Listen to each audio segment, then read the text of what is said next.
여러분, 제가 겪은 일을 들려드릴게요. 저는 박미경이라고 합니다.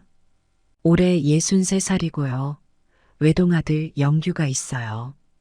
그날도 평소와 다름없는 아침이었어요. 아들 영규에게서 전화가 왔죠. 어머니, 죄송한데 좀 부탁드릴 게 있어요. 아들의 목소리가 조심스럽게 들려왔어요.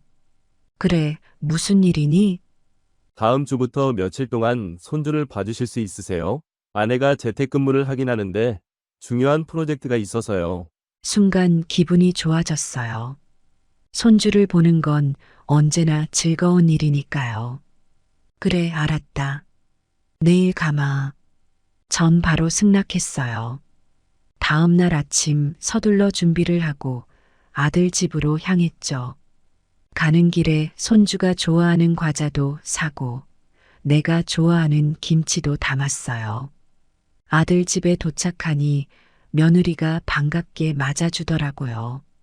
어머님, 와주셔서 감사합니다. 제가 재택근무를 하긴 하지만 회의가 많아서 아이를 계속 봐주기가 힘들어서요. 그래, 걱정 말고 일해. 내가 잘 볼게. 손주는 할머니가 온다는 소식에 신이 나서 벌써부터 장난감을 들고 와 자랑을 하더라고요. 할머니, 이거 봐요. 아빠가 사준 로봇이에요. 손주의 말에 저는 웃으며 우리 손주 로봇도 있구나. 할머니랑 같이 놀까? 하고 대답했어요. 그렇게 손주와 놀다 보니 시간이 훌쩍 지나갔어요. 점심시간이 다가오자 저는 부엌으로 향했죠. 냉장고를 열어보니 반찬거리가 별로 없더라고요. 그래서 가져온 김치와 계란으로 간단하게 김치볶음밥을 만들었어요. 식탁에 밥을 차리고 며느리를 불렀죠. 밥 먹으러 나와라. 하지만 며느리는 어머님, 죄송해요. 지금 회의 중이라 나가기가 힘들 것 같아요. 나중에 먹을게요. 저는 조금 서운했지만 이해하려고 노력했어요. 요즘 젊은 사람들은 다들 바쁘게 산다고 하니까요. 손주와 둘이서 밥을 먹었어요. 할머니가 만든 김치볶음밥 맛있지? 손주가 고개를 끄덕이며 웃는 모습을 보니 마음이 따뜻해졌어요. 식사 후 설거지를 하고 있는데 며느리 방에서 웃음소리가 들리더라고요. 회의 중이라더니 웃을 일이 있나 싶어 귀를 기울였어요. 그때 손주가 와서 말하는 거예요. 할머니, 엄마가 게임해요. 매일 해요. 저는 순간 당황스러웠어요. 하지만 아들 집에 온 지 얼마 되지 않아 뭐라고 하기도 그렇고 오해일 수도 있다고 생각했죠. 그래서 손주에게 말했어요. 그래, 엄마가 일하느라 바쁘신가 보다. 우리는 재미있게 놀자. 저녁이 되자 아들 영규가 퇴근하고 돌아왔어요. 피곤해 보이는 얼굴이었죠. 어머니, 오늘 하루 어떠셨어요? 아들의 물음에 저는 대답했어요. 그래, 손주랑 재미있게 놀았다. 너희 둘 다 바빠 보이는구나. 영규는 고개를 끄덕이며 말했어요. 요즘 회사 일이 많아서요. 어머니가 와주셔서 정말 감사해요. 그날 밤 잠자리에 들면서 이런저런 생각이 들더라고요. 손주를 돌보는 건 즐거웠지만 며느리의 행동이 조금 마음에 걸렸어요. 하지만 저는 아직 적응하는 중일 거야. 시간이 지나면 나아지겠지라고 생각하며 눈을 감았답니다. 다음 날 아침 저는 일찍 일어나 손주의 아침 식사를 준비했어요. 냉장고에 있는 재료로 간단하게 계란말이와 미역국을 끓였죠. 손주가 부스스 눈을 비비며 나왔어요. 할머니, 좋은 아침이에요. 저는 손주를 안아주며 말했어요. 그래, 우리 손주. 잘 잤니? 어서 세수하고 와서 밥 먹자. 손주와 함께 식사를 하는데 며느리가 방에서 나오더라고요. 어머님, 아침부터 고생하셨네요. 제가 해야 하는데, 며느리의 말에 제가 대답했어요. 아이고, 괜찮아. 난 일찍 일어나는 게 습관이야. 너도 앉아서 먹어. 하지만 며느리는 죄송해요. 오늘 아침에 중요한 화상회의가 있어서요. 방에서 먹을게요. 라고 하고는 음식을 조금 담아 다시 방으로 들어가더라고요. 저는 조금 걱정이 되었어요. 저렇게 제대로 된 식사도 안 하고 일만 하다가는 건강을 해치겠구나 하는 생각이 들었죠. 아침 식사를 마치고 설거지를 하고 있는데 손주가 와서 물었어요. 할머니, 오늘은 뭐 해요? 저는 잠시 생각하다가 제안했어요. 우리 공원에 가서 놀까? 손주의 얼굴이 환하게 밝아졌어요. 네, 공원 가고 싶어요. 저는 며느리 방문을 노크했어요. 우리 공원에 다녀올게. 점심때쯤 돌아올 거야. 방 안에서 며느리의 목소리가 들렸어요. 네, 조심히 다녀오세요. 감사합니다.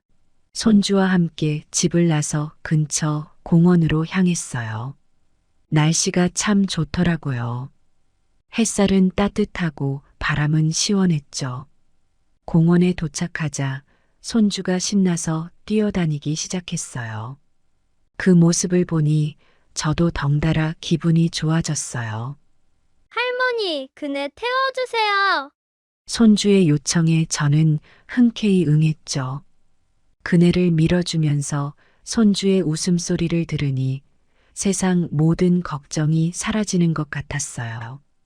공원에서 한참을 놀다가 점심시간이 다가오자 집으로 돌아가기로 했어요. 돌아가는 길에 손주가 말했어요. 할머니, 배고파요. 그래, 집에 가서 맛있는 거 해줄게. 집에 도착해 보니 며느리는 여전히 방에서 나오지 않고 있더라고요. 저는 부엌으로 가서 점심 준비를 시작했어요. 김치찌개를 끓이고 밥을 하는데 손주가 와서 물었어요. 할머니, 엄마는 왜 맨날 방에만 있어요? 저는 잠시 말문이 막혔어요. 뭐라고 대답해야 할지 몰랐거든요.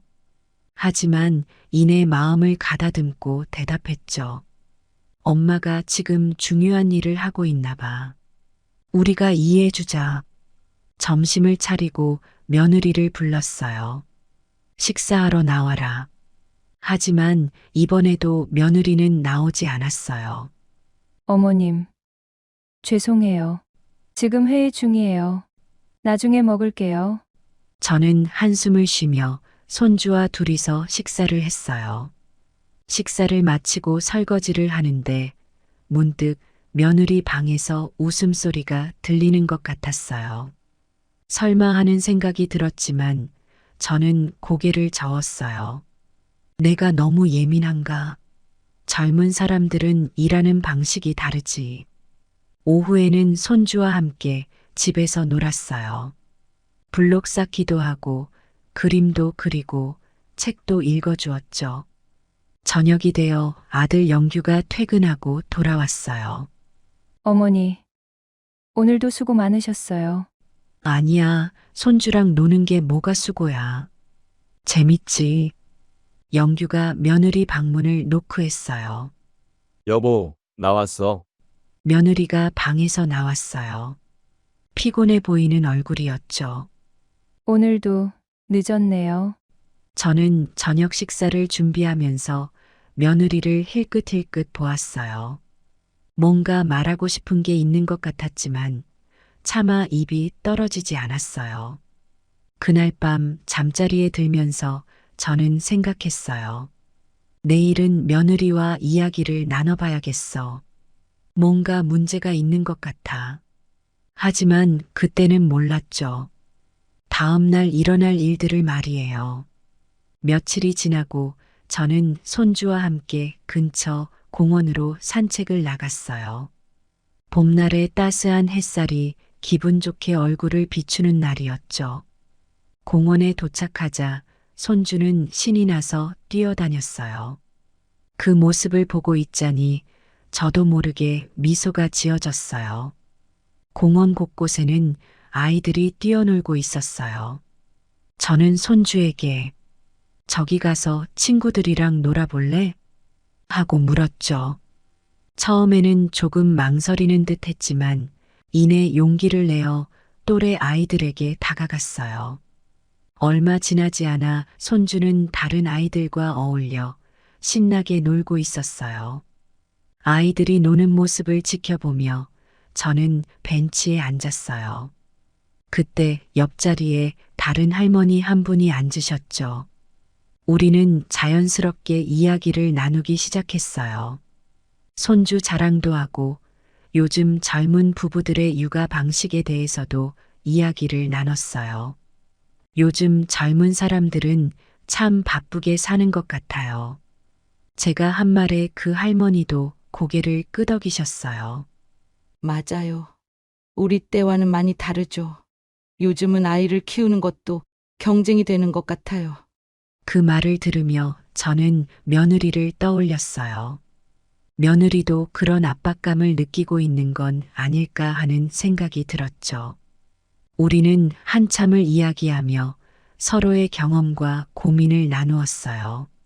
시간 가는 줄 모르고 이야기에 빠져 있다가 문득 손주가 보이지 않아 놀랐어요. 하지만 곧 놀이터에서 신나게 노는 모습을 발견하고 안도의 한숨을 쉬었죠. 손주가 또래 친구들과 잘 어울리는 모습을 보니 뿌듯했어요. 산책을 마치고 집으로 돌아가는 길에 손주가 배가 고프다고 했어요. 마침 길가에 작은 과자 가게가 보여서 들렀죠. 손주가 좋아하는 과자를 사주었어요. 과자를 받아든 손주의 얼굴에 환한 미소가 번졌어요. 그 모습을 보니 제 마음도 따뜻해졌죠. 할머니, 고마워요. 손주의 말에 저는 가슴이 벅차올랐어요. 집으로 돌아오는 길에 저는 오늘 하루를 되새겨 봤어요. 손주와 함께 보낸 시간, 다른 할머니와 나눈 대화, 그리고 손주에게 사준 간식까지. 이 모든 순간이 소중하게 느껴졌어요. 하지만 한편으로는 며느리 생각이 났어요. 며느리도 이런 순간들을 함께 나눌 수 있다면 얼마나 좋을까 하는 생각이 들었죠.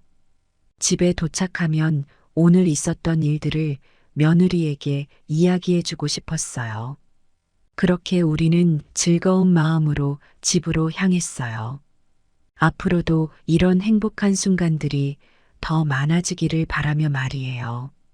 하지만 며느리는 여전히 방에서 나오지 않았어요. 주말이 되었어요. 저는 아들 영규와 함께 가족 시간을 보낼 수 있기를 기대했죠. 하지만 아침 일찍 영규가 출근 준비를 하는 모습을 보고 놀랐어요. 영규야, 오늘 휴일 아니니? 영규는 미안한 표정으로 대답했어요.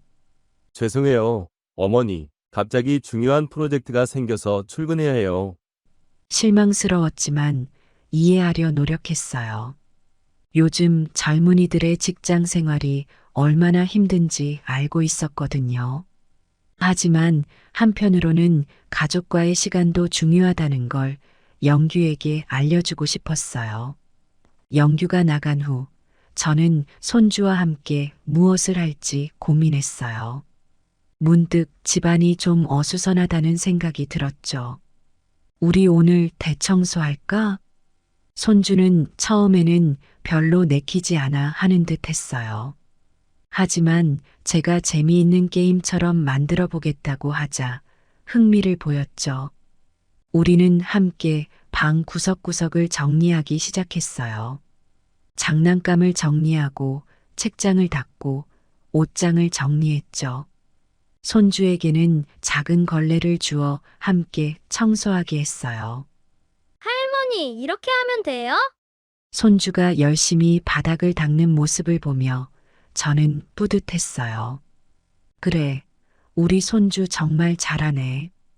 청소를 하면서 우리는 이야기도 나누고 노래도 불렀어요. 힘들 때면 잠깐 쉬어가며 간식도 먹었죠. 시간 가는 줄 모르고 즐겁게 청소를 했어요. 그러다 문득 며느리 방 앞을 지나게 되었어요.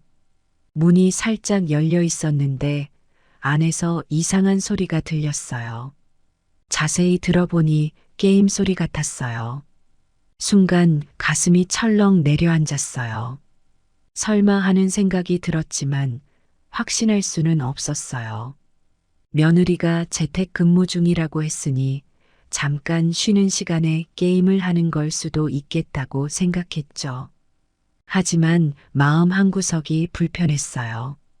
며느리가 일은 제대로 하고 있는 걸까? 손주에게 관심은 있는 걸까? 이런 생각들이 머릿속을 맴돌았어요. 청소를 마치고 나서 저는 며느리의 방문을 조심스레 두드렸어요. 식사할 시간이야. 나와서 좀 먹어. 하지만 대답이 없었어요. 한참을 기다렸지만 문은 열리지 않았죠. 결국 저는 한숨을 쉬며 발걸음을 돌렸어요. 그날 저녁 영규가 늦게 퇴근했을 때 저는 조용히 그와 이야기를 나눴어요. 가족과 함께하는 시간의 중요성에 대해 말했죠. 일도 중요하지만 가정이 있어야 일도 할 수 있다는 걸 강조했어요. 영규는 미안해하며 고개를 숙였어요. 어머니 말씀 맞아요. 제가 너무 일에만 집중했네요. 앞으로는 가족과 시간을 더 많이 보내도록 노력할게요. 그의 말에 희망이 생겼어요. 하지만 한편으로는 앞으로의 변화가 쉽지 않을 거라는 걸 느꼈어요. 오랜 시간 동안 굳어진 습관을 바꾸는 건 쉬운 일이 아니니까요. 잠자리에 들면서 저는 우리 가족의 미래에 대해 생각했어요. 변화가 필요하다는 걸 알았지만 그 변화를 어떻게 만들어 나가야 할지 막막했죠. 하지만 포기하지 않기로 했어요. 가족의 행복을 위해서라면 어떤 어려움도 견딜 수 있을 거라고 믿었거든요. 내일은 오늘보다 나은 날이 될 거야. 이런 희망을 가지고 눈을 감았어요. 며칠 후 손주의 유치원에서 참관 수업이 있다고 해서 저는 참석하기로 했어요. 아침 일찍 일어나 손주와 함께 준비를 했죠. 며느리는 또 재택근무라며 참석하지 않겠다고 했어요.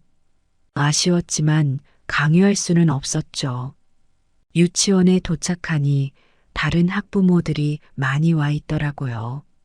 손주는 반 친구들과 어울려 즐거워하는 모습이었어요. 선생님께서 오늘의 수업 내용을 설명해 주셨어요. 아이들의 창의성과 협동심을 기르는 활동이 주를 이룬다고 하셨죠. 수업이 시작되고 아이들은 그룹을 지어 함께 그림을 그리기 시작했어요. 손주도 열심히 참여하는 모습을 보니 뿌듯했어요. 때때로 제 쪽을 돌아보며 웃어주는 모습이 얼마나 사랑스럽던지요. 옆자리에 한 어머니와 이야기를 나누게 되었어요. 그분은 요즘 육아 트렌드에 대해 많이 알고 계셨어요. 요즘은 아이의 감정을 존중하는 게 중요하대요. 무조건 야단치는 것보다는 아이의 마음을 이해하려고 노력해야 한다더라고요. 그 말을 듣고 저는 깊이 공감했어요. 우리 때와는 많이 다른 육아 방식이지만 분명 좋은 점이 있다고 생각했거든요. 또 다른 어머니는 아이와 함께 보내는 시간의 중요성에 대해 말씀하셨어요. 바쁘다고 아이를 방치하면 안 돼요. 짧은 시간이라도 질 높은 시간을 보내는 게 중요하대요. 그 말을 듣고 저는 며느리 생각이 났어요. 며느리도 이런 이야기를 들었으면 좋겠다는 생각이 들었죠. 참관 수업이 끝나고 집으로 돌아오는 길에 손주가 물었어요. 할머니, 엄마는 왜 안 왔어요? 저는 잠시 말문이 막혔어요. 하지만 이내 대답했죠. 엄마가 중요한 일이 있어서 못 왔나 보다. 다음에는 꼭 올 거야. 집에 도착해서 저는 며느리에게 참관 수업 내용을 전해주고 싶었어요. 유치원에서 있었던 일, 다른 학부모들과 나눈 대화, 그리고 손주가 얼마나 잘했는지 이야기해주고 싶었거든요. 하지만 며느리는 바쁘다며 대화를 회피했어요. 죄송해요. 어머님. 지금 중요한 회의 중이에요. 나중에 얘기해요. 저는 실망스러웠지만 강요할 순 없었어요. 대신 손주와 함께 오늘 있었던 일들을 이야기하며 시간을 보냈죠. 손주의 행복한 표정을 보며 저는 다시 한번 가족의 의미에 대해 생각하게 되었어요. 영규의 생일이 다가왔어요. 저는 특별한 저녁 식사를 준비하기로 했죠. 아침부터 장을 보고 음식 재료를 사왔어요. 영규가 어릴 적 좋아하던 음식들을 중심으로 메뉴를 짰죠. 할머니, 저도 도와드릴게요. 손주가 제 앞치마를 잡아당기며 말했어요. 그래, 우리 같이 아빠 생일 파티 준비하자. 손주와 함께 요리하는 시간은 정말 즐거웠어요. 손주에게 간단한 일을 시키고 요리에 대해 설명해 주었죠. 손주의 호기심 어린 질문들이 귀여웠어요. 며느리에게도 도움을 요청했지만 일이 바쁘다며 나오지 않았어요.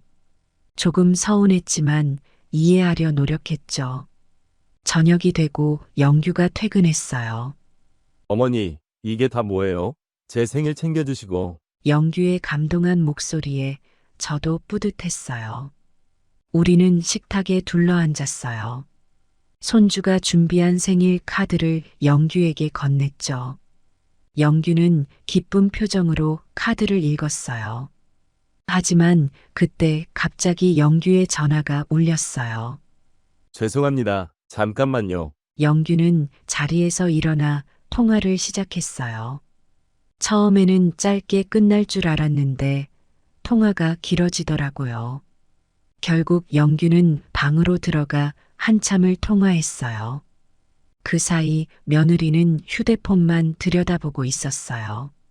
손주가 엄마, 아빠 생일이에요. 라고 말해도 대답 없이 화면만 응시하고 있었죠. 저는 한숨을 삼키며 손주를 바라봤어요.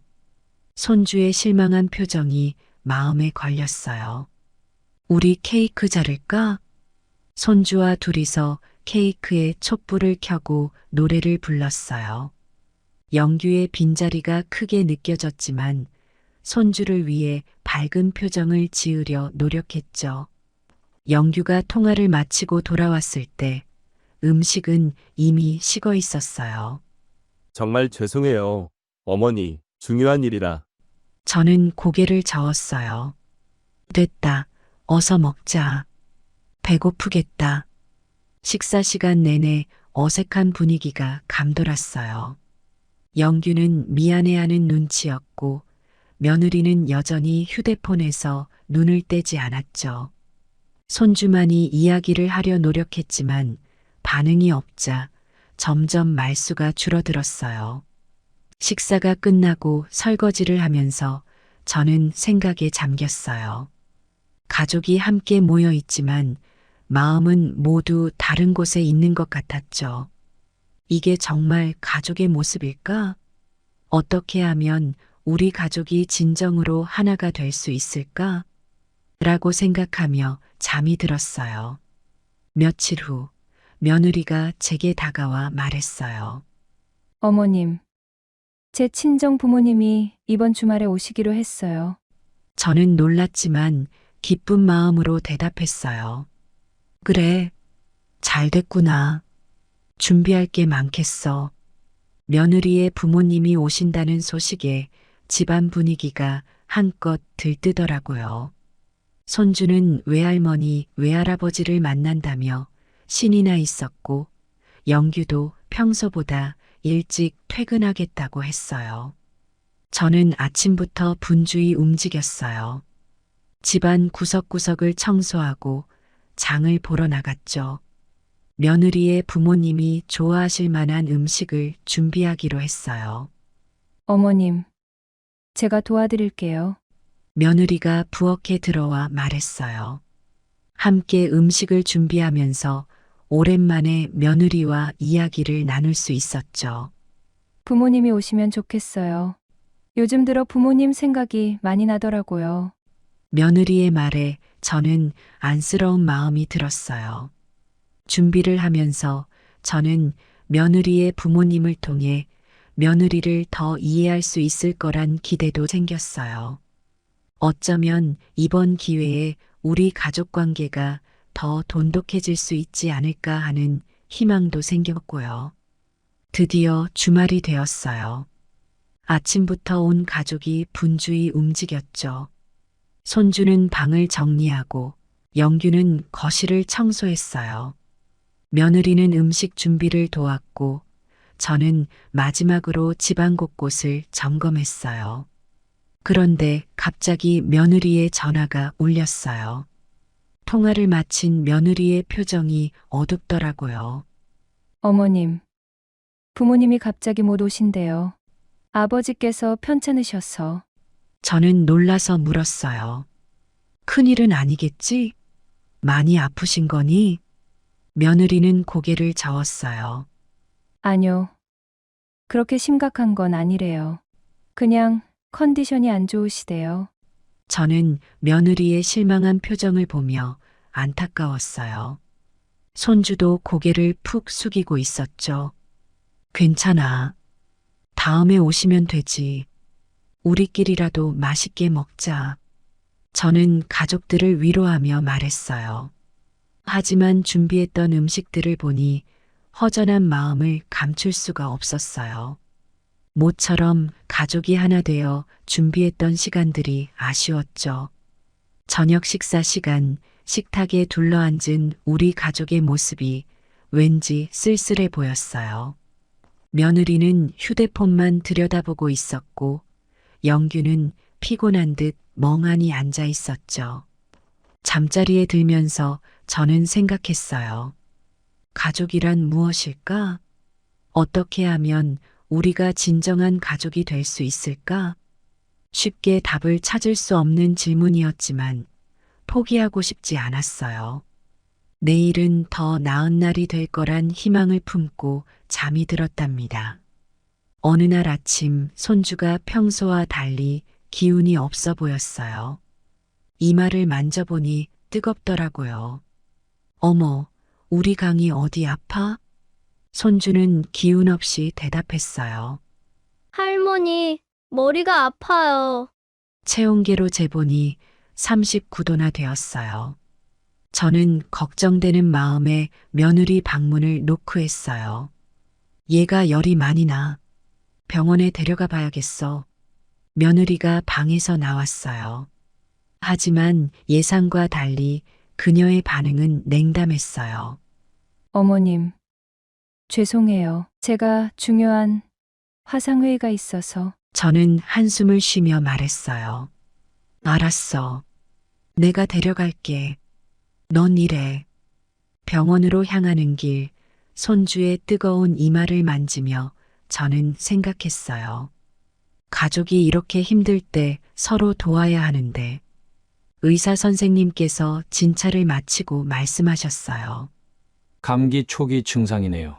약 처방해 드릴 테니 잘 먹이시고 쉬게 해주세요. 약국에서 약을 받아들고 집으로 향했어요. 손주를 안고 가는 동안 제 마음은 무거웠어요. 아픈 아이를 돌보는 것이 할머니의 몫이 되어버린 현실이 안타까웠거든요. 집에 도착해 보니 며느리는 여전히 방에서 나오지 않고 있더라고요. 저는 문을 두드리고 말했어요. 약 지어왔어. 아이 상태가 안 좋으니 좀 봐줘. 하지만 대답이 없었어요. 결국 저 혼자 손주를 돌보기 시작했죠. 미지근한 물로 몸을 닦아주고 죽을 끓여 먹였어요. 손주의 열이 조금씩 내리는 것을 보며 안도의 한숨을 쉬었죠. 저녁이 되어 영규가 퇴근하고 돌아왔어요. 상황을 설명하자 그의 표정이 어두워졌어요. 어머니, 너무 고생하셨네요. 제가 빨리 들어왔어야 했는데, 저는 고개를 저으며 말했어요. 됐다. 넌 일이 바빴겠지. 그런데 아이가 아플 때는 부모가 곁에 있어주는 게 중요해. 영규는 미안한 듯 고개를 숙였어요. 그때 며느리의 방문이 열렸고 그녀가 나왔어요. 하지만 놀랍게도 그녀의 손에는 여전히 휴대폰이 들려 있었고 화면에는 게임 화면이 보였어요. 저는 더는 참을 수가 없었어요. 도대체 뭐 하는 거야? 아이가 아픈데 게임이나 하고. 며느리가 당황한 듯 말했어요. 저 잠깐 쉬고 있었어요. 그 순간 제 안에 쌓여있던 감정들이 폭발했어요. 아이를 제대로 돌보지 않는 며느리, 일에만 매달리는 아들, 그리고 그 사이에서 방치되는 손주를 생각하니 화가 치밀어 올랐죠. 이렇게 살 거면 왜 결혼했니? 왜 아이를 낳았어? 가족이란 게 뭔지 알기는 하는 거니? 방 안이 순식간에 조용해졌어요. 영규와 며느리는 말을 잃은 채 서 있었고 손주는 놀란 듯 저를 바라보고 있었죠. 저는 더 이상 이 상황을 감당할 수 없다고 느꼈어요. 가방을 들고 현관으로 향했죠. 어머니, 어디 가세요? 영규가 놀라서 물었어요. 집에 갈 거야. 더는 이럴 수 없어. 문을 열고 나가면서 저는 생각했어요. 이게 정말 최선일까? 하지만 이대로는 안 돼.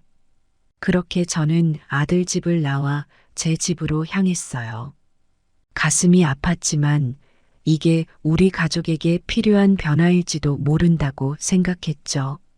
집으로 돌아온 후 저는 한동안 멍하니 앉아 있었어요. 지난 일들이 주마등처럼 스쳐 지나갔죠. 손주의 아픈 모습, 며느리의 무관심, 영규의 바쁜 일상, 그리고 제 자신의 분노와 실망감까지. 전화기를 바라보며 아들이나 며느리에게서 연락이 오기를 기다렸어요. 하지만 아무 연락도 없었죠. 시간이 흐를수록 제 마음은 더욱 무거워졌어요. 내가 너무 심했나 하는 생각도 들었어요. 하지만 동시에 이대로 가다가는 우리 가족이 완전히 망가질 거라는 생각도 들었죠. 밤이 되어도 잠을 이루지 못했어요. 손주 생각에 마음이 아팠거든요. 아프다고 할 때 옆에 있어주지 못해 미안해. 다음 날 아침 결심했어요. 아들에게 전화를 걸기로 한 거죠. 하지만 통화 버튼을 누르려는 순간 제 손가락이 멈칫했어요. 무슨 말을 해야 할지, 어떻게 이 상황을 풀어나가야 할지 막막했거든요. 그때 초인종 소리가 들렸어요. 문을 열어보니 영규가 서 있더라고요. 피곤해 보이는 얼굴이었지만 눈빛만은 단단해 보였어요. 어머니, 영규의 목소리가 떨렸어요. 저는 아들을 안으로 들였어요. 어머니, 정말 죄송합니다. 제가 잘못했어요. 영규가 고개를 숙이며 말했어요. 저는 한숨을 쉬며 물었어요. 집에는 어떻게 됐니? 영규가 대답했어요. 아내와 많은 대화를 나눴어요. 그동안 저희가 얼마나 잘못된 삶을 살았는지 깨달았습니다. 아내가 게임에 빠져서 심리 상담을 받기로 했어요. 저도 일과 가정의 균형을 잡기 위해 노력하고 있고요. 저는 놀랐어요. 하루 만에 이런 변화가 있을 줄은 몰랐거든요. 정말 그렇게 결심했다니 다행이구나. 영규의 눈에 눈물이 고였어요. 어머니 덕분이에요. 어머니께서 그렇게 화를 내시지 않았다면 저희는 계속 그렇게 살았을 거예요. 정말 감사합니다. 저는 아들을 꼭 안아주었어요. 눈물이 나려는 걸 겨우 참았죠. 그래, 우리 모두 힘들었지. 하지만 이제부터가 중요해. 정말로 변할 수 있을 거니? 영규가 고개를 끄덕였어요. 네, 어머니, 이번엔 꼭 변하겠습니다. 그러니 저희 집에 다시 와주세요. 손주가 할머니를 많이 찾아요. 저는 잠시 고민했어요. 하지만 이내 결심했죠. 그래, 가보자. 하지만 이번엔 정말 변화가 있어야 해. 다시 아들 집으로 향하는 길, 저는 생각했어요. 우리 가족이 새로운 시작을 할 수 있을까? 이번엔 정말 달라질 수 있을까? 그 답을 찾기 위해 저는 다시 한번 용기를 내어 발걸음을 옮겼답니다. 아들 집으로 돌아오는 길은 묘하게 긴 것 같았어요. 차 안에서 저는 지난 일들을 곱씹어 보았죠. 처음 이 집에 왔을 때의 기대감, 점점 쌓여가는 실망감, 그리고 결국 폭발해버린 그날의 일까지. 집에 도착하자 손주가 제일 먼저 뛰어나왔어요. 할머니, 보고 싶었어요. 손주를 꼭 안아주며 저는 눈물이 날 것 같았어요. 며느리도 나와 있었는데 눈가에 눈물이 고인 채로 저를 바라보고 있었죠. 어머님, 정말 죄송합니다. 저는 며느리를 안아주었어요. 이제 됐어. 우리 함께 노력하자. 집 안으로 들어가 보니 분위기가 많이 달라져 있더라고요. 텔레비전이 꺼져 있었고 거실 테이블 위에는 책들이 놓여 있었어요. 며느리의 휴대폰도 보이지 않았죠. 영규가 말했어요.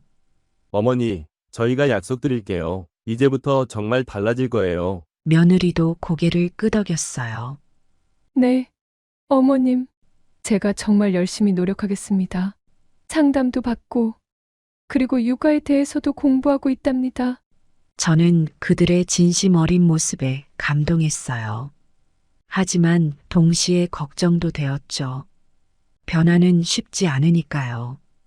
변화는 하루아침에 이루어지지 않아. 우리 모두 함께 노력하고 서로 이해하면서 천천히 나아가 보자.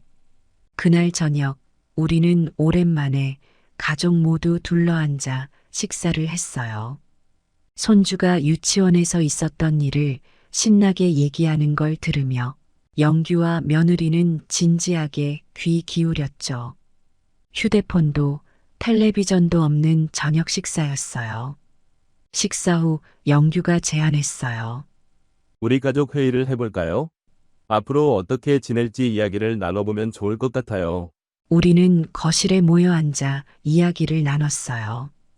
각자의 고민과 바람을 털어놓았죠. 며느리는 육아에 대한 부담감과 자신감 부족을 털어놓았고, 영규는 일과 가정의 균형을 잡는 것이 어렵다고 했어요. 저는 그들의 이야기를 들으며 조언을 해주었어요. 가족은 혼자 만들어가는 게 아니야. 서로 도와가며 만들어가는 거지. 어려움이 있으면 함께 해결해 나가자. 그날 밤 잠자리에 들면서 저는 생각했어요. 우리 가족이 이렇게 변할 수 있다니 정말 다행이야. 물론 앞으로의 길이 쉽지만은 않겠지만 우리 가족이 함께 노력한다면 더 행복해질 수 있을 거예요. 이제 저는 알아요. 가족의 사랑과 이해, 그리고 서로를 위한 노력이 얼마나 중요한지를. 다음 날 아침 저는 일찍 일어나 부엌으로 향했어요. 그런데 놀랍게도 며느리가 이미 그곳에 있더라고요. 아침 식사를 준비하고 있었죠. 어머님, 좋은 아침이에요. 제가 오늘은 아침을 준비해 볼게요. 며느리의 말에 저는 뿌듯한 마음이 들었어요. 함께 부엌에서 요리를 하며 이야기를 나누었죠. 며느리가 육아에 대한 고민을 털어놓았고, 저는 제 경험을 바탕으로 조언을 해주었어요. 영규도 평소보다 일찍 일어나 가족과 함께 아침 식사를 했어요. 출근 전에 손주와 잠깐 놀아주는 모습을 보니 제 마음이 따뜻해졌죠. 그날 오후 손주의 유치원 참관 수업이 있었는데 며느리가 함께 가자고 하더라고요. 셋이서 손을 잡고 유치원에 가는 길, 저는 행복감을 느꼈어요. 앞으로도 우리 가족에겐 많은 도전과 어려움이 있겠지만, 이제는 함께 극복해 나갈 수 있을 거라는 확신이 들었어요. 서로를 이해하고 배려하며 조금씩 변화해 나가는 우리 가족을 보며 저는 다시 한번 생각했어요. 가족이란 완벽한 것이 아니라 서로 노력하며 만들어가는 것이구나. 이제 저는 미래를 향해 희망찬 발걸음을 내디딜 수 있을 것 같아요. 우리 가족과 함께라면 어떤 어려움도 이겨낼 수 있을 거예요. 안녕하세요. 제 이름은 박미순입니다. 올해로 65살이 되었어요. 긴 세월을 살아오면서 많은 일들이 있었지만 오늘은 제 인생에 대해 조금 더 자세히 들려드리고 싶어요.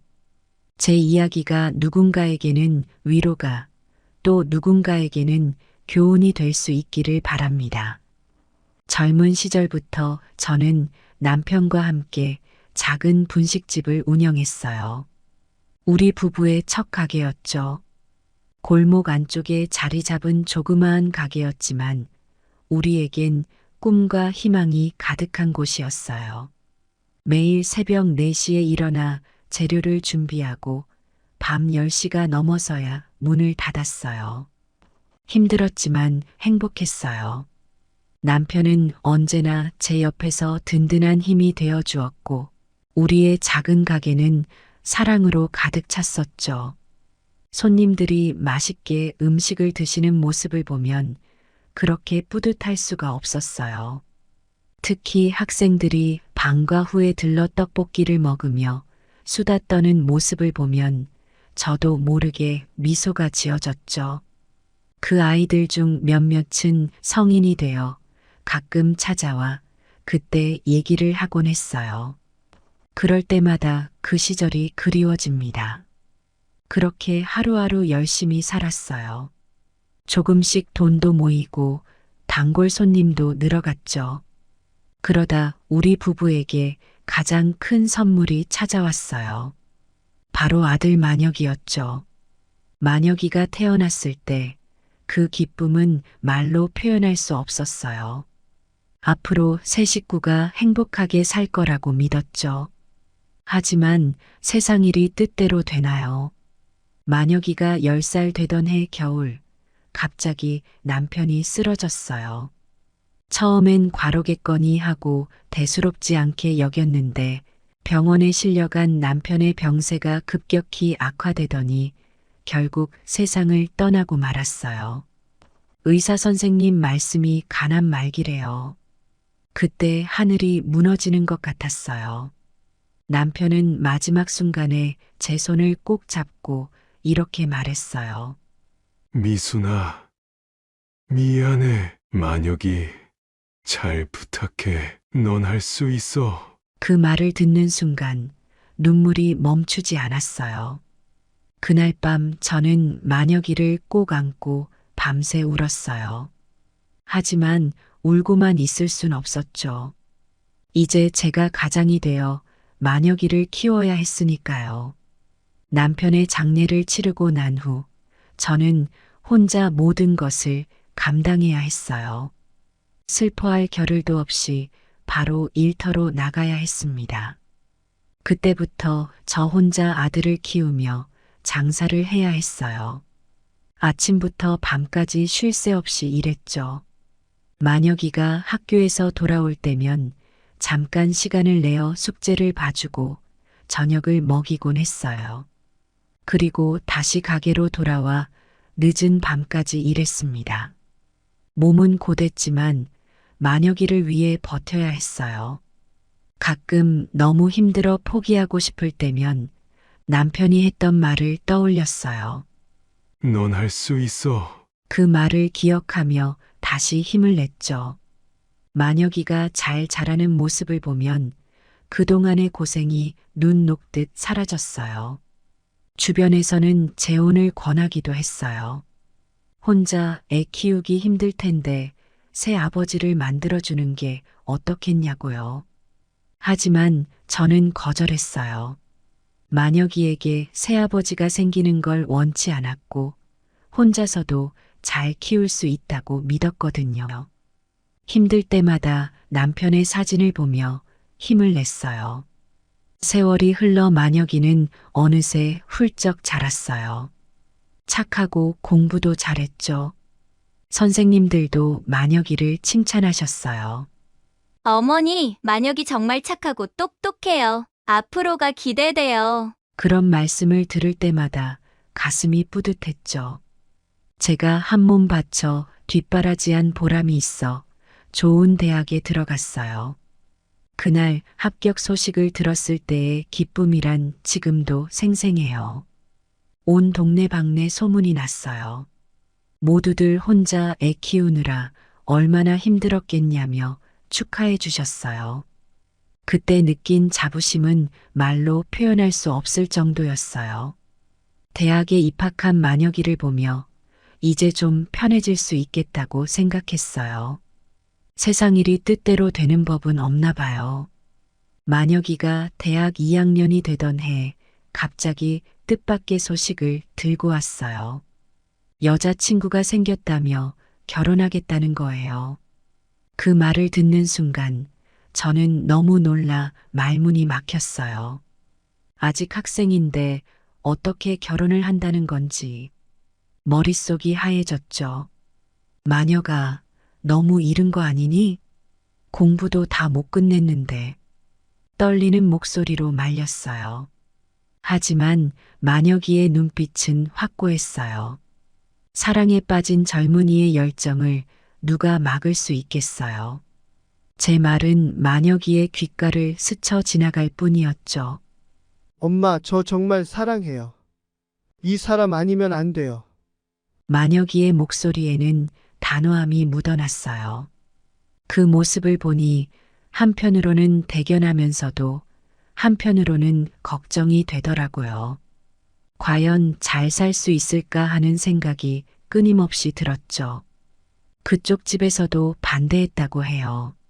너무 이른 결혼이라며 만류했다더라고요. 하지만 두 사람의 마음을 돌리기엔 역부족이었나 봐요.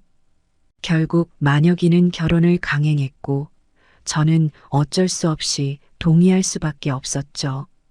내 아들의 선택을 믿어야지 하고 스스로를 다독였어요. 결혼식 날 예식장 입구에 서 있는 만혁이를 보는 순간 눈물이 왈칵 쏟아졌어요. 턱시도를 입은 만혁이의 모습이 너무나 멋있어 보였거든요. 하지만 동시에 가슴이 먹먹해졌어요. 아직 어린아이 같은데 벌써 누군가의 남편이 되는구나. 축하해야 할 순간인데 왠지 모를 불안감이 들었죠. 식장 안으로 들어가면서 계속 마음을 다잡았어요. 이제 내 아들은 한 가정의 가장이 되는 거야. 축하해줘야 해. 그래도 아들이 행복하기를 바라는 마음으로 축복해 주었어요. 마녀가 행복하게 살아라. 엄마가 늘 응원할게.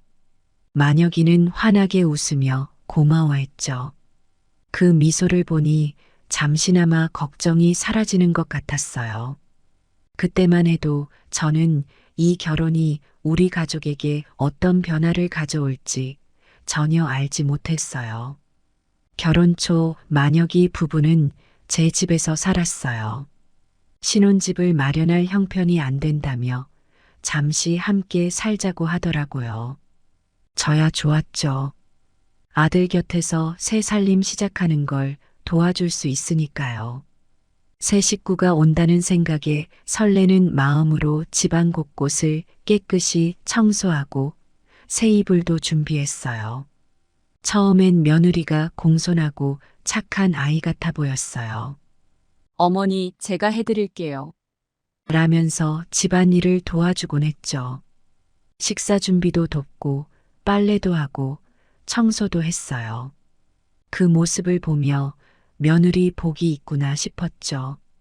며느리가 부엌에서 요리하는 모습을 보면 가슴이 뿌듯해졌어요. 젊은 감각으로 만든 요리는 새로우면서도 맛있었어요. 어머니 맛있게 드세요. 며느리가 정성스럽게 만든 요리를 내밀 때면 얼마나 기뻤는지 몰라요. 마치 딸을 얻은 것 같은 기분이었죠. 만혁이도 행복해 보였어요. 저녁 식사 시간이면 세 식구가 둘러앉아 웃으며 대화를 나누곤 했어요. 만혁이의 직장 이야기, 며느리의 친구들 얘기, 제 옛날 이야기. 그렇게 웃음꽃을 피우며 보낸 그때가 제 인생에서 가장 행복한 시간이 아니었나 싶네요. 하지만 그것도 잠시, 점점 며느리의 태도가 달라지기 시작했어요. 처음에 그 상냥하고 부지런한 모습은 어디로 갔는지. 살림은 뒷전이고 맨날 놀러 다니더라고요. 아침에 일어나 보면 며느리는 이미 밖에 나가고 없고 저녁 늦게 들어오곤 했죠. 처음엔 친구들 만나러 간다고 했는데 점점 그 횟수가 잦아졌어요. 집에 있을 땐 스마트폰만 들여다보고 제가 뭘 부탁하면 짜증을 내곤 했어요. 어머니, 제가 지금 바빠요. 나중에 할게요. 이런 식으로 말이죠. 처음엔 젊은 애들이라 그럴 수 있지 하고 넘어갔어요. 요즘 젊은 사람들은 다 그렇다고 하니까요. 하지만 그런 일이 반복되다 보니 점점 속상해지더라고요. 한 번은 제가 김치를 담그려고 하는데 며느리에게 도와달라고 했어요. 예전부터 우리 집 김장은 가족이 다 같이 하는 게 전통이었거든요. 만혁이가 어렸을 때부터 함께 김장을 하며 추억을 쌓았었죠. 이제 며느리와도 그런 추억을 만들 수 있겠다 싶어 기대했었는데 며느리의 대답이 얼마나 충격적이었는지 몰라요. 어머니, 요즘 누가 집에서 김치를 담가요? 사 먹으면 되잖아요. 그 말을 듣는 순간 가슴이 철렁 내려앉았어요. 단순히 김치 담그기를 거절한 게 아니라 우리 가족의 전통을 무시하는 것 같아 너무 서운했어요. 김치 맛보다는 함께 만드는 과정에서 오는 정을 느끼고 싶었는데 며느리에겐 그저 귀찮은 일일 뿐이었나 봐요. 세대 차이라고 하기엔 너무 큰 간극을 느꼈어요. 게다가 며느리는 만혁이한테 이런저런 말을 해서 저와 아들 사이를 멀어지게 했어요. 어머니가 나를 무시하는 것 같아. 어머니가 우리 살림에 너무 간섭해. 이런 식으로요. 저는 그런 적이 없는데 말이에요. 그저 며느리가 살림을 배웠으면 하는 마음에 이것저것 가르쳐 주려 했을 뿐인데 그게 왜 간섭으로 보였는지 모르겠어요. 한 번은 며느리에게 빨래 개는 법을 알려주려 했어요. 이렇게 하면 옷이 구겨지지 않고 깔끔하게 정리할 수 있어. 라고 말했더니 며느리는 얼굴을 찌푸리며 어머니, 저도 알아요. 제 방식대로 할게요. 라고 하더라고요. 그 순간 제 마음이 얼마나 상했는지 몰라요. 그저 도와주려고 한 건데 말이에요. 이런 일들이 쌓이다 보니 만혁이는 점점 저를 대하는 태도가 차가워졌어요. 예전에는 엄마라고 부르면서 다정하게 불렀던 아들이 이제는 어머니라고 부르며 거리를 두더라고요. 그 말 한마디에 우리 사이가 얼마나 멀어졌는지 실감할 수 있었어요. 퇴근하고 들어와서도 예전처럼 반갑게 인사하지 않고 그저 고개만 살짝 끄덕이고 방으로 들어가 버리곤 했어요. 엄마 나왔어. 라고 외치며 들어오던 아들의 모습이 그리워졌어요. 지금은 현관문 소리만 들려도 가슴이 철렁 내려앉곤 해요. 식사 시간에도 예전의 화목한 분위기는 사라졌어요. 만혁이와 며느리는 서로 얘기하느라 바쁘고 저는 그저 옆에서 밥만 먹어야 했죠. 가끔 대화에 끼어들려고 해도 둘은 대충 대답하고 다시 자기들끼리 얘기하곤 했어요. 마녀가 오늘 회사는 어땠어? 라고 물어보면 그냥요. 라는 짧은 대답만 돌아와요. 며느리에게 오늘 뭐 했니? 라고 물어봐도 별로 한 거 없어요. 라는 대답뿐이에요. 더 이상 대화를 이어갈 수 없어 그저 밥만 먹어야 했죠. 옛날에는 식사 시간이 그렇게 즐거웠는데 만혁이가 학교에서 있었던 일을 신나게 얘기하고 저는 그 이야기를 들으며 웃곤 했었죠. 지금은 그런 시간들이 꿈만 같아요. 식탁에 앉아 있지만 마음은 먼 곳에 가 있는 것 같아요. 그렇게 하루하루 지내면서 제 마음은 점점 더 쓸쓸해졌어요. 내 집인데, 내 아들인데 왜 이렇게 외톨이가 된 것 같은 기분이 드는 걸까요? 마치 제가 이 집에서 손님이 된 것 같은 기분이에요.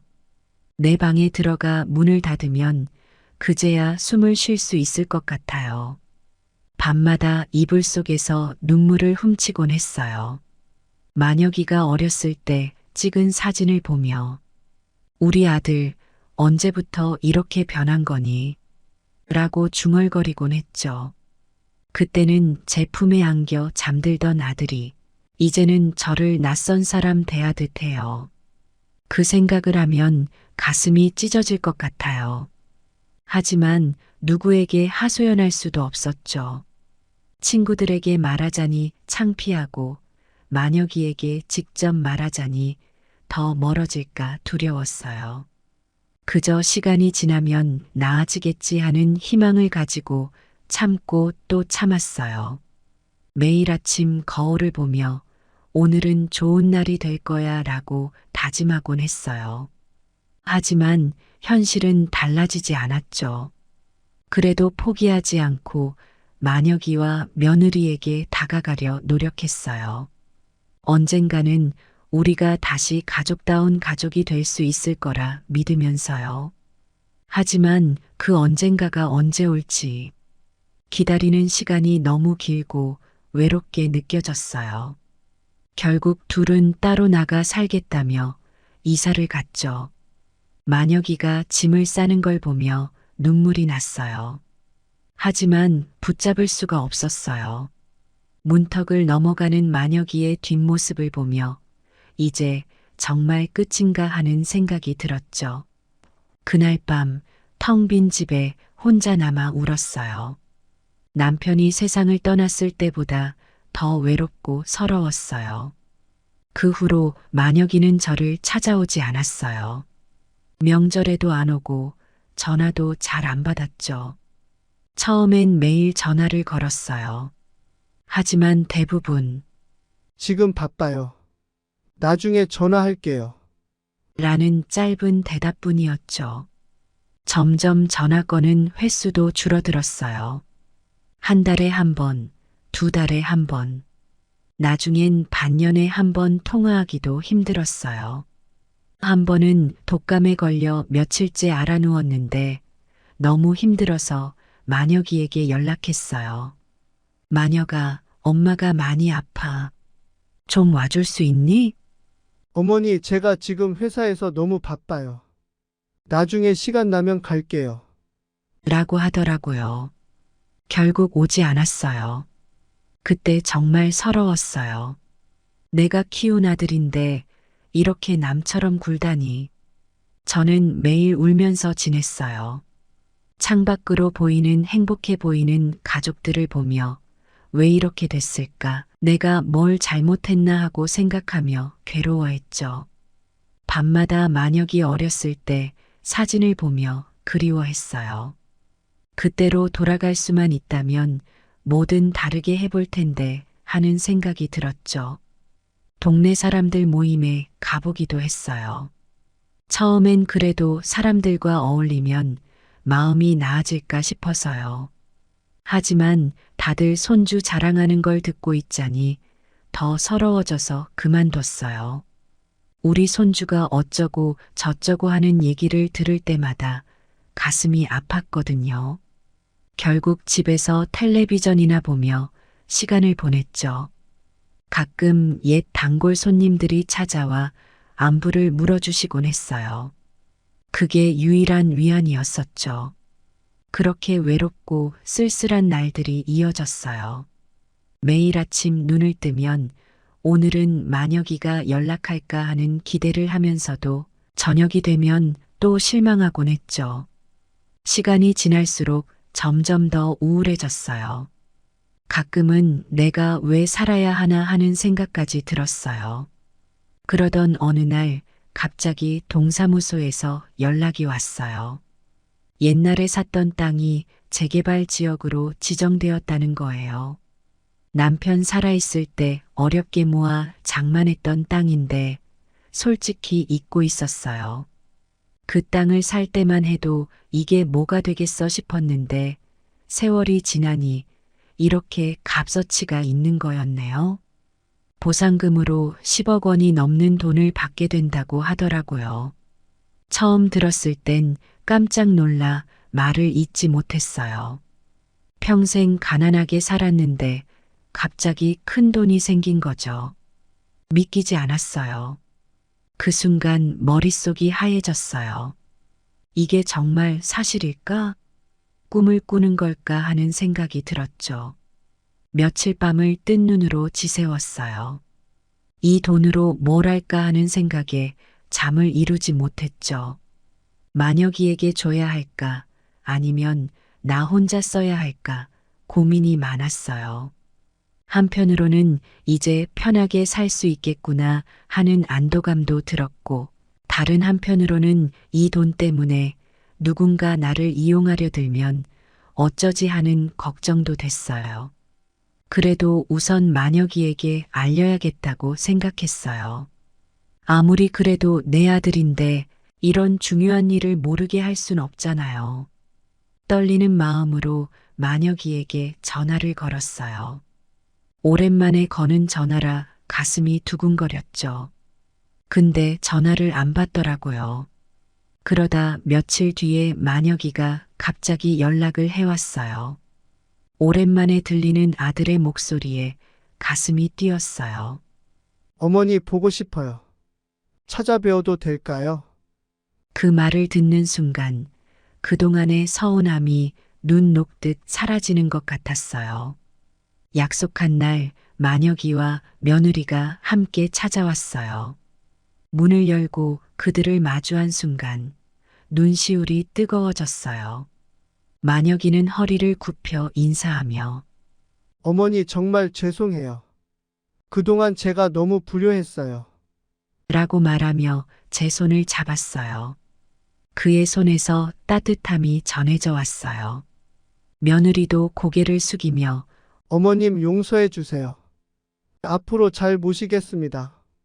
라고 하더라고요. 눈물을 글썽이는 며느리의 모습에 제 마음도 녹아내렸어요. 그 순간 그동안의 서운함이 눈 녹듯 사라지는 것 같았어요. 드디어 내 아들, 내 며느리가 돌아왔구나 싶어 너무 기뻤어요. 그 뒤로 만혁이 부부는 자주 찾아와 살뜰히 챙겼어요. 일주일에 한 번씩 와서 집 청소도 해주고 맛있는 음식도 사왔죠. 만혁이는 제가 좋아하는 과일을 항상 사왔고 함께 산책도 나갔어요.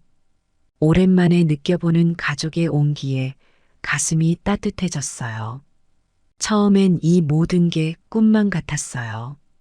이제 정말 행복해질 수 있겠구나 하는 생각이 들었죠.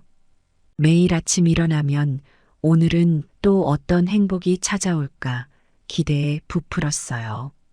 밤에 잠들 때면 감사한 마음에 눈물이 났고요. 하지만 얼마 지나지 않아 곧 이상한 점을 느꼈어요. 만혁이와 며느리가 자꾸 돈 얘기를 꺼내더라고요. 처음엔 넌지시 재개발 얘기를 물어보더니 나중엔 노골적으로 돈을 요구하기 시작했어요. 어느 날 만혁이가 조심스럽게 입을 열었어요. 어머니 저희가 사업을 하나 구상 중인데 초기 자금이 필요해요. 2억만 빌려주시면 안 될까요? 그 말을 듣는 순간 가슴이 철렁 내려앉았어요. 하지만 사업을 한다니 기특하다는 생각에 선뜻 돈을 빌려주었죠. 아들의 미래를 위해서라면 이 정도쯤이야 하는 마음이었어요. 그러고 나서 얼마 지나지 않아 며느리가 또 돈을 요구했어요. 어머니, 아이를 갖고 싶은데 차가 없어서 불편할 것 같아요. 5천만 원만 도와주시면 평생 효도할게요. 손주를 갖고 싶어 하는 며느리의 마음이 이해가 됐어요. 손주 얼굴을 볼 수 있다는 생각에 마음이 설렜죠. 그래서 또 돈을 주었어요. 이런 식으로 계속 돈을 요구했어요. 처음엔 망설이며 거절도 해봤어요. 하지만 만혁이와 며느리는 계속 조르고 달래더라고요. 어머니 이번만 도와주시면 정말 열심히 살아서 꼭 갚을게요. 이런 말에 넘어가 조금씩 주기 시작했죠. 그러다 보니 어느새 제 통장 잔고는 반 토막이 났어요. 10억이 넘던 돈이 어느새 5억도 채 안 남게 된 거예요. 돈이 이렇게 빠르게 줄어드는 걸 보니 불안하기도 했지만 한편으로는 자식을 위해 쓰는 거니까 하며 스스로를 위로했어요. 돈을 줄 때마다 만혁이 부부는 극진히 효도한다며 온갖 약속을 했어요. 어머니 이제부터 매일 찾아뵐게요. 어머님 건강 꼭 챙기겠습니다. 이런 말들이었죠. 그 말을 들을 때마다 그래, 이제 정말 행복해지겠구나 하는 기대에 부풀었어요. 하지만 현실은 달랐어요. 돈만 받고 나면 연락이 뚝 끊겼어요. 한 달에 한 번 오던 게 2달에 한 번, 석 달에 한 번으로 줄어들었어요. 전화를 해도 지금 바빠요. 나중에 전화할게요. 라는 대답뿐이었죠. 점점 더 외로워지는 것 같았어요. 가장 서운했던 건 제가 아파서 병원에 입원했을 때였어요. 만혁이에게 연락했더니 해외여행 중이라며 오지 않더라고요. 나중에 알고 보니 제가 준 돈으로 여행 갔다는 거예요. 그때 정말 가슴이 아팠어요. 내가 병원에 누워 있는데 내 돈으로 여행을 가다니 하는 생각에 눈물이 멈추지 않았어요.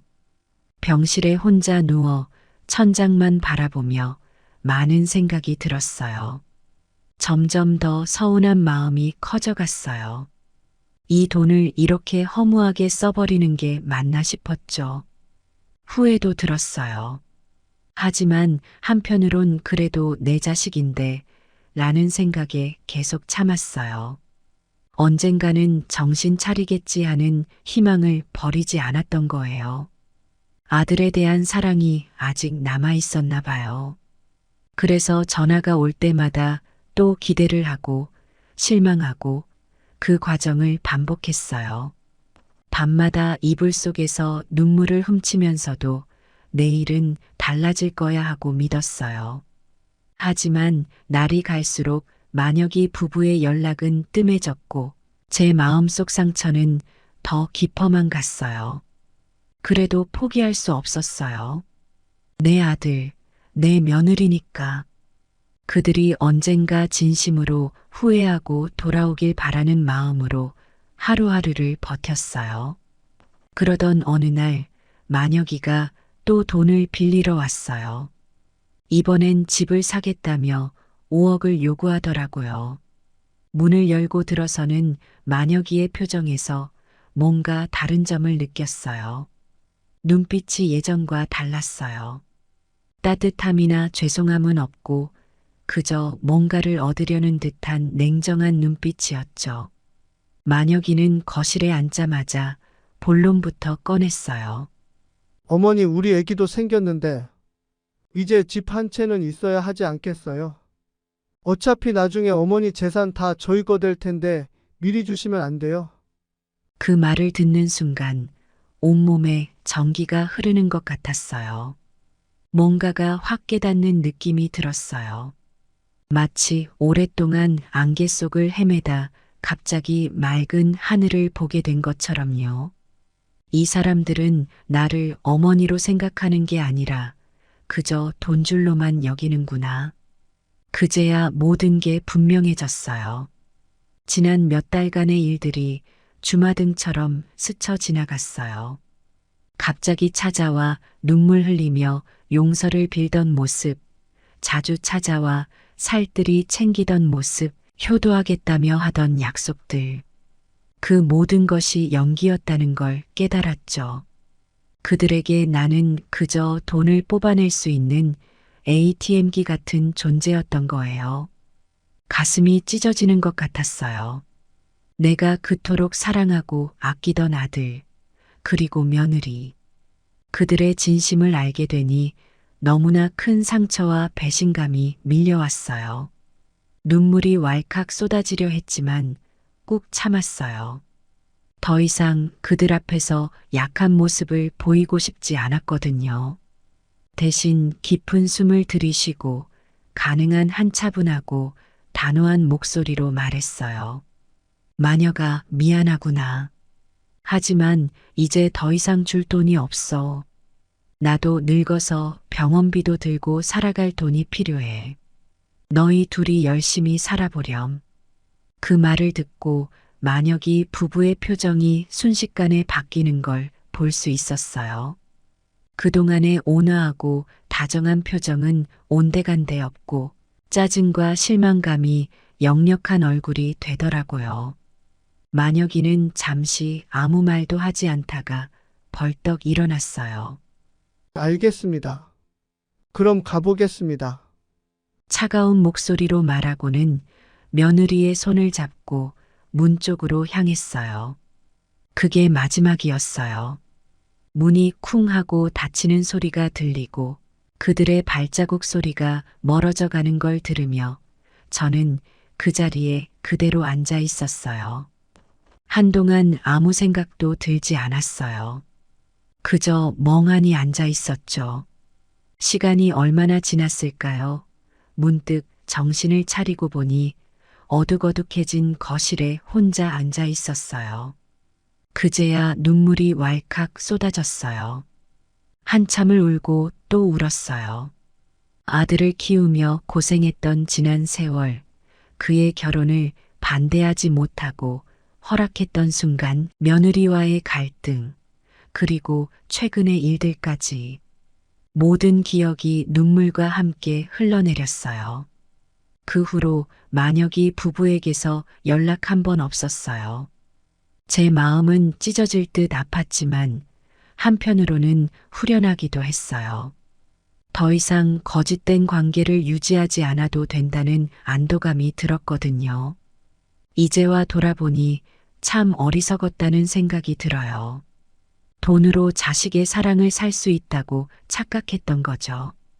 자식이기만 하면 무조건 사랑해야 한다는 고정관념에 사로잡혀 있었던 것 같아요. 하지만 이제는 달라요. 사랑은 일방적인 게 아니라 서로 주고받는 거라는 걸 깨달았어요. 물론 처음엔 많이 힘들었어요. 매일 밤 잠들기 전 만혁이 사진을 보며 울기도 했고, 길에서 우연히 만혁이와 비슷한 또래의 아들과 어머니가 다정히 걸어가는 모습을 보면 가슴이 아프기도 했죠.